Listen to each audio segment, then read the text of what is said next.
Hi guys, good morning. Magluluto tayong sinigang na salay ginto sa mangga. Ang salay ginto.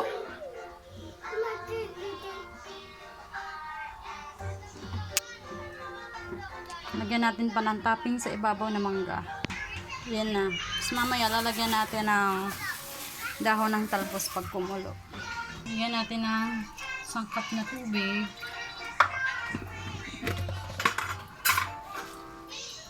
Dalawang asin. Ayan lang. Hindi ko na lalagyan ng magic sarap. Ayan guys, kumukulo na.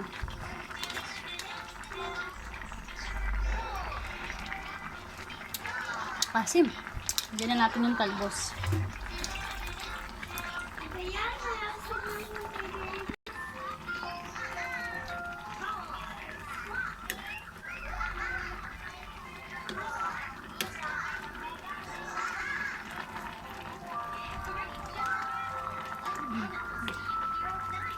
Maya-maya papatayin ko na ito.